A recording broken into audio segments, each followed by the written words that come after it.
welcome to July 1940, everybody. Panzer King here, you're back in the lion's den. And this has been a roller coaster of emotions up and down for the last three turns. General Hand Grenade and Madman Dan and I have been playing. I will be blunt. I've made a lot of stupid mistakes, but I'm learning. And we haven't played this version 3 ever, so it's our first time. And I still have so much to learn. But that's why I love this game. It's challenging, and you're never going to be an expert at it because everything is always going to be different.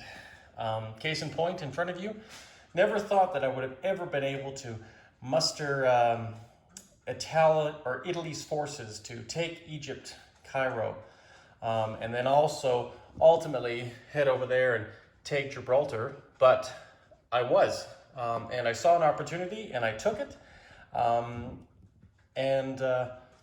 The rest, as they say, is history. That's probably why I'm in the predicament I am in now. But moreover than that, I'm just actually very happy with Italy's progress in this game. Ultimately, though, I'm not overall very happy with the progress of the other Axis powers, mainly Japan, a little bit with Germany. I've made a few mistakes here. The biggest thing is patience. I just wasn't patient enough. And I realized, my goodness, we're already in July 1940 and we still have a whole lot of game to play. So I think that's one thing I got to learn with this game, or take the most from this game that we're playing, is that there's a lot of game to play and don't rush into it. Because I think when you're the Axis player, you feel under pressure that you got to get this game over and done with, or get as much land as you can, as fast as you can if you're the Axis. And to some degree that's true, but not entirely. And I think I rushed a lot of battles and just did a few wrong calculations that ultimately, had I waited an extra turn or two, it probably would have turned out far more beneficial. But regardless, the reason why I think Italy has Egypt right now is because I did take an opportunity when it came along. And had I been patient and waited a bit more, I may not have got that back. So anyways, that being said, I'm happy with the progress of Italy, but some of the other powers, and we'll zoom on over here and see Japan's progress. Now, I was able to finally, a second turn around, in 39, totally squash the Dutch in my second battle, and I think only lost maybe one man or something like that. So that's probably how it should have been in the first battle, but once again, just didn't roll correctly and didn't have the right dice and just made a few simple mistakes, and it happened out. So anyways, but then I was in a position where I had most of my fleet sitting here. So I could go north, I could go back to China, or it's kind of always something I wanted to do. So I figured, you know what, let's do it. I may never do it again. I moved south and went after Australia. Now, that would have been great had it worked out. But once again, just like the Dutch, I was not that successful. Once again, I was probably trying to take more land than anything and not looking at the prize. And I was not positioned with my Navy to take Sydney right away.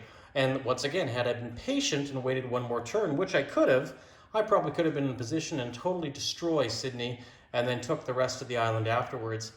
I think General Hand Grenade said it best. I probably was distracted. I was just thinking with my logic, if I take this down here, clear this up, oh, look at that. Then I can go back up here and focus up here for the next 2 or 3 turns, and then hopefully then the Americans would be in. But luck wasn't with me because I failed to take Sydney. And not only that, I failed to take it a second time. So now I'm going to have to head back up here, back up to Japan, because I did go after this Commonwealth country. The Americans had a huge role. I can't even remember, it was probably like 30 or some odd plus in their D12, 5D12 roll. And it just skyrocketed their income to the point where the following turn, they were in the war. So I think I was a bit unlucky there, but I should have just, once again, be more patient and just wait it out. So ultimately, what we are now with is Japan's Navy is scattered throughout the Pacific. It has 4 naval groups. one up here in Japan, which is relatively minor. One over here with an undercarrier group off the coast of Formosa and Hainan Island. And then we have another one here with an undercarrier group just off the coast of New Guinea. And then another one down here in Sydney. Now, if I put all these fleets together and had been smart about it and did my surprise attack, which I should have done in the first part, you know, we might have been singing a different tune. But now I'm in a conundrum because now I have enemies gearing up to come this way. Russia has been taking pot shots at me with their border clashes. China is pretty much almost to the point where it can become a monster. And the Far East Command is no better off. And Sydney, sadly, is still alive. So I'm surrounded by enemies. So I don't know what to do. And if you guys have any suggestions, let me know, because this is going to be a little bit difficult. I remember when I played this last time, I went after China, and I got a lot of bonuses when you go after China. But definitely, I don't know if I'll ever do this again, because going down here, it's not worth hardly anything. And also, there's no real bonuses. I think the closest bonus is probably the Solomon Islands, which I haven't even been able to take either, which I made a mistake on as well. So that's where we're at. I placed up my kamikaze planes up there too, just as a reminder, because I feel I'm going to need them sooner rather than later. Rather than the Americans coming into the war in 1942, well, we're already in July 1940. So far earlier than I wanted. And I don't think this is going to end very well for the Axis. But you never know. And that is true with this game, because look what happened with Italy. And probably Italy had too much success too early. But you know what? It's still kind of cool to have Italy and the German powers and the Vichy control the Mediterranean, literally control the Mediterranean. The problem with this is that I saw an opportunity to destroy a British fleet just outside of the Straits of Gibraltar, and I took it, and I did take a licking, probably more than I should have, but I still had it left. But because, once again, the Americans got into the war that turn, unfortunately, and they rolled, they were able to attack me and wipe out my remaining fleet. Yes, I could have stayed in here, but I know you got to take some risk in this game. And if there's a fleet ready to be taken, and hopefully the Americans don't roll, you know, then I could have tucked the remains of my Italian fleet back into the Mediterranean, be safe, and wipe out that British fleet. Unfortunately, that didn't happen, and now Italy is very sparse. All they have is a cruiser that I just finished off, and a few transports. At least their air force is still somewhat strong. They got a seaplane, 2 fighters, and a tactical bomber and an air transport. Germany's air force is still far stronger, and we'll get up there in a second. But it's a little frustrating for sure. I've given up on influencing down here. Germany's the only country that can really influence. But I think with the success the Americans have had, the Russians, I think South America or the Latin American expansion for me is kind of a lost cause at this point, and I'm okay with that. It was a fun one to play regardless.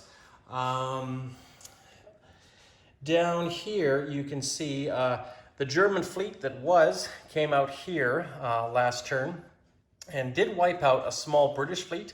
But once again, then after that, the Brits came back up here and with their air force wiped me out. And I was hoping, and maybe I still might, this turn have the remains of my German fleet and my air force, which is some sizable, to come and attack this. It's got a battleship, 2 destroyers, a cruiser, a carrier, and of course they can scramble some fighters in there. So I don't know. We'll have to weigh the odds and see. But I'm definitely going to have to ponder that, because I don't want to lose my air force too. But it would be nice to knock out the British fleet, leaving really the only sizable fleet, that American fleet over there in the Pacific, or in the Atlantic, sorry. But yeah, frustrating. But you know what? I'm still happy. With the taking of Gibraltar, Spain was able to go Axis, in this case become Nazi German occupied, which was good. It gave me 2 more fighters, and I had planned to take Gibraltar, and I was lucky enough to take it. And once again, I took another opportunity with the Italians, and it was favorable. And also because of that, I was also able to take North Africa too, because the Free French that were in Morocco ended up moving over here, taking northern Algiers, and then once they did that, that gave me a free route to not only attack here, but I also landed an airborne with this plane into Morocco, and this guy has helped so much. I love being able to get an airborne plane with an airborne infantry, because you can do all sorts of damage just behind the lines, whatever, right? So that's why I always like to have one for Germany and definitely in Italy. So right now, Europe does look still favorable for the Nazis. I mean, Spain, France, Belgium, Netherlands, I guess you could say Luxembourg has fallen in there too. I've left Scandinavia alone up here for one reason or another, but I don't know if that's still a good decision or not. I have a feeling that Scandinavia might be left alone in this game, which right now I think that I'm fine with that, to tell you the truth, because I got a lot of bigger fish to fry. And I'm starting to build 2 tanks, 2 mechs every turn, and you can see there's quite a few of them here in Eastern Europe. I'm just trying to finish up. I just took Romania last turn and activated them, so all I have to do is activate Bulgaria down there, and once Bulgaria is activated, I'm going to have a little bit more here in the east to give a punch. But the darn truth of it is I'm not too confident at this point, because I still have to take Yugoslavia, or at least I want to take Yugoslavia, but also I'd like to take Greece before I make a move on Russia. But time is running out, as we know, because the Americans probably in 41 are going to be at my doorstep over here, and I got to also fortify the Atlantic Wall. But I'm just debating what to do, because if it was just Russia, it might be a different story, but because they were able to get Turkey, it's unfortunate, right? Had I got Turkey, or Italy was able to get Turkey, this game would have been a totally different situation, and probably a bit better luck, and also some smarter moves over there in Japan. This might have been a very easy-sided Axis victory. But unfortunately, you learn, right? You learn by trial and error and try different things. And that's one thing I think even General Hand Grenade said too, is that never saw Italy making the first move and taking Egypt. But once again, if you see the opportunities, sometimes you got to go for them. And you know what? It worked out really good, I think, for Italy. Unfortunately, it's just I've made mistakes up here, lost more men, ships than I should have, and should have been more patient. We did try a sea line, but I was actually thinking of doing a sea line up here and just making Britain scatter around. But unfortunately, I made a move on London way too quick, lost all my landing forces, and of course, you know, after that, then they came after and destroyed my navy. So it is what it is, right? But anyways, that being said, in the Black Sea, the Russians are building up a sizable navy. So I don't know how quickly, or rather how much longer I can hold the Mediterranean when I got a lot of pieces knocking at my door. And that's the trouble with this game too, is that we know Russia ultimately is going to take advantage of the situation whenever they can, but they're going to work with the Allies. It's not like they're going to go, oh, well, I'll just go over here, I'll attack this and this. They are limited still on how they can do it. So this is just one of the reasons why I like this game, because you can be an underdog, change history, do a few different things, and you never know how it's going to turn out, right? So a few other notes too, like I love the Canada expansion. I think it's the awesomest expansion out there as well as the Africa Corps expansion. That's one of my saving graces in the Middle East right now. But once again, I probably wasn't patient enough because I didn't build up a proper amount. I probably built up about 75% of what I was going to send, and that's it right down there. And the bulk of it is right now in Transjordan, and I might make a move through Iraq here and retake Iran, because when the Russians took these 2 top territories in Iran, this became German. But then India sent its Gurkhas here, so I could make a feint and try to put some pressure on India. I don't know how favorable that will turn out to be for me, or should I be maybe holding strong, making sure Cairo doesn't fall up here, and then maybe reserving some forces and move up here if the time is right. Once again, being patient, but should I make the first move or Russia? Well, I think I probably should make the first move on Russia, because inevitably I know General Hand Grenade, and I know he will go after the Germans and the Italians when his time is right. So I might have to make the move sooner rather than later, but when is the right time? And unfortunately, I don't think it's right now, but I gotta make it quick because the Americans are coming across the pond. And of course, they're coming across the Pacific. So I'm quite overwhelmed, but I really love it. This is so awesome, this game. It's challenged me. Like I wasn't even hungry until like 5 hours after this game because my mind was just deep into it. So eventually someday when we get our spring offensive, and it might not be till next year again, depending how the world affairs are, but I think we'll have a blast definitely here in the Lion's Den. So anyways, I'm gonna let you guys go here and take a break and just go from there. But I'll probably just give you a short video again of what my attacks are going to be around for July 1940 for Germany and probably Japan, because Russia's not really going to do too much over there. And once again, they can't declare war. But I'll just show you the income before I go and the technology. Italy is at 22 with their bonuses. They got max bonuses, all 3 bonuses. No warships in the Mediterranean. They own Gibraltar and they owned Egypt. So they're 22 with the bonuses. Japan has never been this low when I play. When I go after China, I'm usually up in the 30s or 40s by now when you get the bonuses in the territories. So definitely disappointing there. Germany is at 50, but I think with their bonuses, they're actually close up to 60 with Romania and a whole bunch of others. So that might turn the tail in some cases, but like I say, time might be against me. Technology has been slower than normal. I mean, yes, there's a lot up there, but not a lot completed. Actually, nothing has been completed. Where if you look over here, look at how well the Americans have ruled, you know, and even the Brits, they've completed multiple things. And you look at their income, they're up at 67, and that is scary. And you look at the other allies, thankfully they're not past 20, but they're still sizable when you add all those numbers up. And over here, the Soviets are 31. Once they get up to like 43, 45, 46, that's war time for them. And you can see they also got extra money there as well coming in. So their technology hasn't been great, but then again, they haven't had that many roles and not much development with their 2 factories. So anyways, guys, I'll let you go and I'll come back and just show you a brief setup of what my plans are and in tactics for Eastern Europe and the defense of Western Europe. See you in a bit. And welcome back, guys. And here are some of the battle moves Germany is going to do. Germany is going to do Sea Lion 2.0. They're going to see what they can do here to regain some honor. They're going to do an industrial bombing raid here in northern England.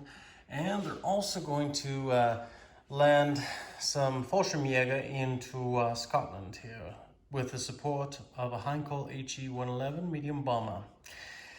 Further south, we're going to do some convoy raiding here in C-Zone 32 and C-Zone 104. We're going to see what we can take off the Americans and the British since they're in the war.